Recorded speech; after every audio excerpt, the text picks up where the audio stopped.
पुत्र अश्वत्थामा का जन्म उनके जीवन में नई ऊर्जा लेकर आया। अश्वत्थामा जन्म ही से दिव्य शक्तियों से संपन्न थे। उनके मस्तिष्क पर एक अमूल्य रत्न भी था। शक्तियों का संहार करने के बाद परशुराम अपना सर्वस्व ब्राह्मणों को दान कर रहे थे।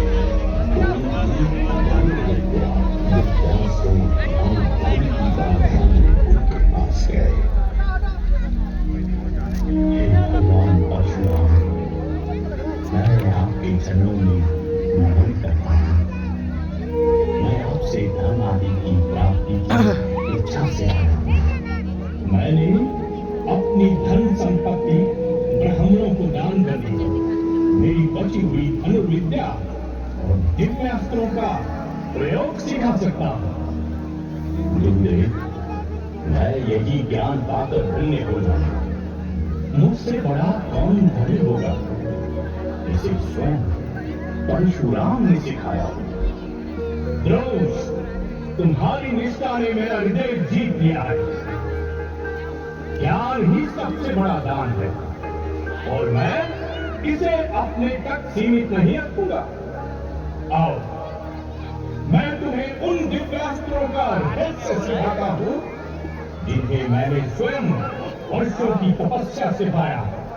ब्रह्मास्त्र, नारायणास्त्र, अग्न्यास्त्र, ये सभी शस्त्र अब तुम्हारे हुए हैं।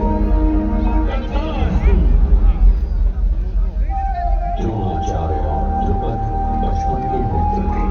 द्रुपद ने अपनी युवावस्था में वादा किया था कि वो राजा बनने के बाद अपनी आधी संपत्ति द्रोण को दे देंगे। लेकिन जब द्रोण अपने कठिन सहायता मांगने उनके पास पहुंचे तो द्रुपद ने उन्हें अपमानित किया। मित्रता केवल समान लोगों के बीच होती है। मैं एक राजा हूँ और तुम एक निर्धन ब्राह्मण। हमारी मित्रता अब संभव नहीं। ये अपमान द्रोण के हृदय में गहराई से चुभा। उन्होंने दम लिया। वे इस अपमान का बदला लेंगे। आक्रोश और दुख से भरे द्रोण कृपाचार्य के पास हस्तिनापुर पहुंचे। भीष्म पितामह ने उन्हें कौरव और पांडव राजकुमारों को युद्ध कौशल एवं शस्त्र विद्या सिखाने की जिम्मेदारी दी।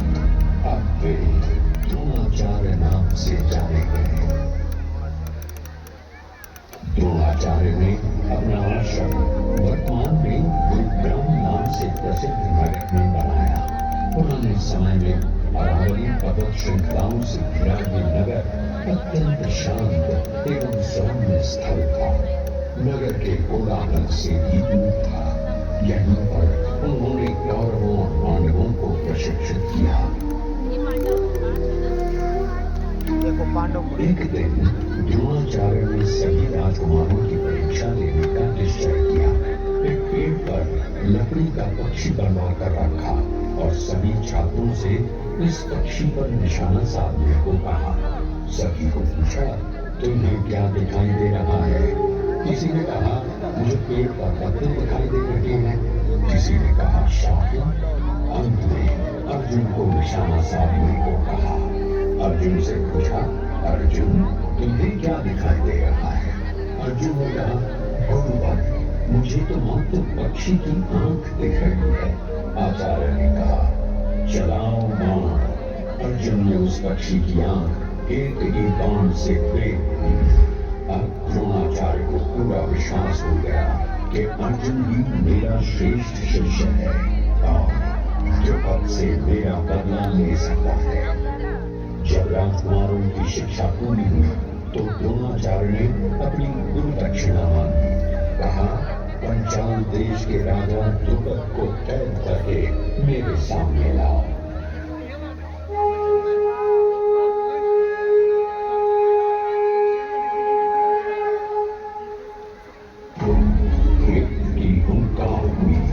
द्रुपद परास्त हुए और कैद कर लिए गए।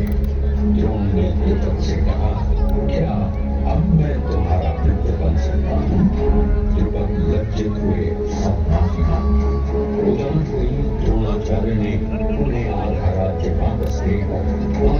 साथ विदा किया।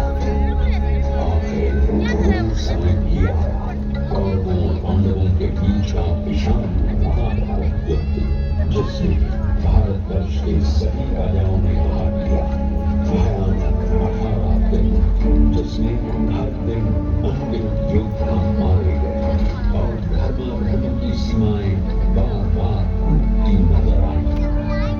भीष्म पितामह शरशय्या पर हुए। द्रोणाचार्य और कौरवों के सेनापति, उनका पराक्रम और रणनीति अद्वितीय रहे। उनके नेतृत्व में कौरव सेना ने कई महत्वपूर्ण विजय प्राप्त की। उनकी युद्ध विद्या और अजेय रणनीतियों ने पांडवों को बार बार पराजित होने पर विवश कर दिया। भीम और अर्जुन जैसे महायोद्धा भी द्रोण के सामने टिक नहीं पा रहे थे। चक्रव्यूह में फंसकर निहत्थे अभिमन्यु की हत्या की हो चुकी थी। पांडव और श्री कृष्ण को द्रोणाचार्य के अश्वत्थामा के प्रति आसक्ति भरे पुत्र प्रेम का भली भांति ज्ञान था।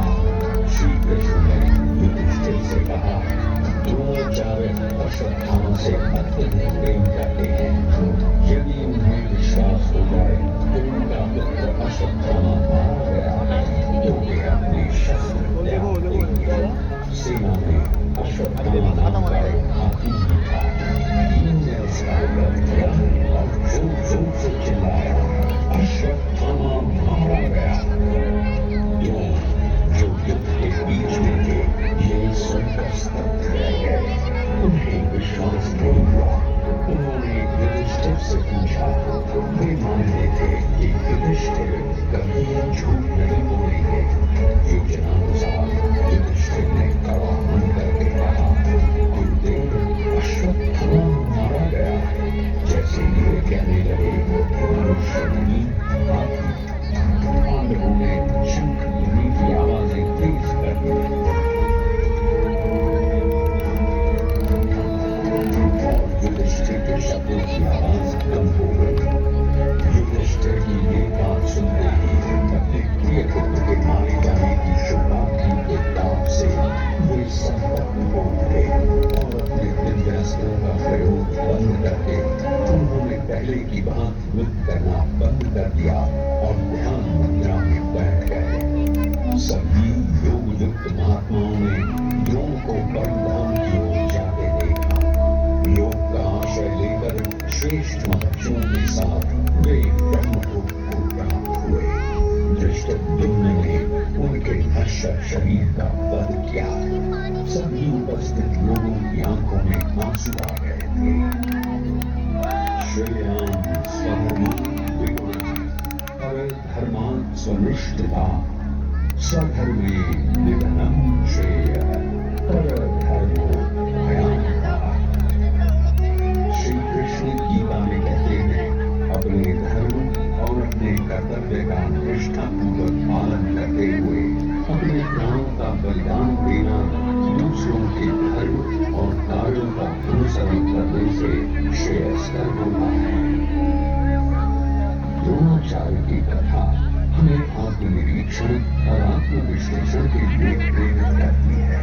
द्रोणाचार्य मनुष्य के भीतर के द्वंद्वों और उनके बीच के चुनावों के सबसे बड़े प्रतीक होकर हमें सिखाते हैं कि बाहरी चमक को भूल कर हमें अपने रास्ते पर बने रहकर अपनी चुनौतियों का सामना करते रहना चाहिए।